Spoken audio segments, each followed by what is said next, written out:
বাবা নাইকা দিকে কি হইছে, মা তো আছি। ঈদ আসছে, ছেলে মেয়েদের মার্কেট করব না তা কি হয়?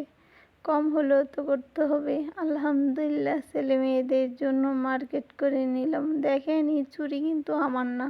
আরেক আপু বলতেছে আমাকে একটু পরে দেখাইতে, তারপর পরে দেখাইলাম।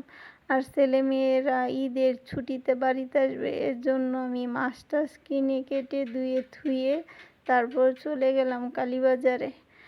আমাদের নরসিংদীর মানুষ সবাই কালীবাজার থেকেই মার্কেট করে, আমরাও করি, সবাই করে। আর বড়লোকরা কোন জায়গা থেকে করে আমি জানি না।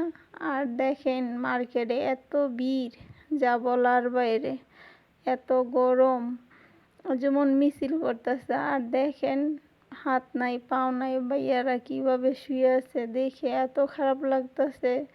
মন চাইছে আমার যদি অনেক টাকা থাকতো তাদেরকে আমি দিতাম। আর দেখেন আমরা কাপড়ের দোকানে চলে আসলাম।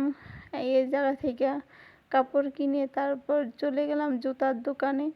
অনেকটি জুতার দোকানে ঘুরলাম। আমার মেয়ের পাও এত বড়, আর ভাইয়ারা বলতেছে মেয়ে হয়েছে ছোট, পাও হয়েছে বড়। তারপর চলে গেলাম কসমেটিকের দোকানে, ওই জায়গা থেকে ব্যান্টেন কেনার জন্য। তারপর চলে গেলাম গাবতলী মাদ্রাসায়, ওই জায়গায় আমার ছেলে মেয়েদের নিয়ে একদম বাড়িতে চলে যাব। তারপর যাই দেখি মাঠে অনুষ্ঠান হইতাছে ঈদের। ওরা ঈদের গজল টজল ইতা গাওয়াইতেছে, তা ভিডিও করতেছে। আর ঈদের দিন ছাড়বে ফেসবুকে ইউটিউবে, দেখে সুন্দরই লাগতেছে। তারপর আমিও একটু ওদেরকে ভিডিও করলাম। তারপর রোজা তো আছি, এত গরম, আর মার্কেট থেকে ঘুরে আসছি, অনেক ক্লান্ত লাগতেছে। তারপর চলে গেলাম আমাদের মেয়েদের মাদ্রাসার ভিতরে। দেখেন মাদ্রাসার ভিতরটা, মহিলা মাদ্রাসার ভিতরটা। এখন আমি উপরে চলে যাব। এই মাদ্রাসাটা ধরেন 6 তলা মহিলা মাদ্রাসা। আমি ওই জায়গায় চলে যাব মেয়েদের রুমে। আমার মেয়ে সারাদিন অপেক্ষায় আছে আমি কখন যাব, তাদেরকে নিয়ে কখন বাড়িতে আসব।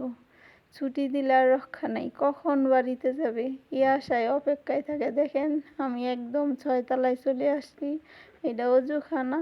আর আমি ভিডিও যে করছি একটু একটু হয়েছে, আর ভিডিও যে হয়েছে না এটা আমি জানি না। দেখেন উপর থেকে গাব গাছটা দেখাই দিলাম। সবাই ভালো থাকেন, সুস্থ থাকেন।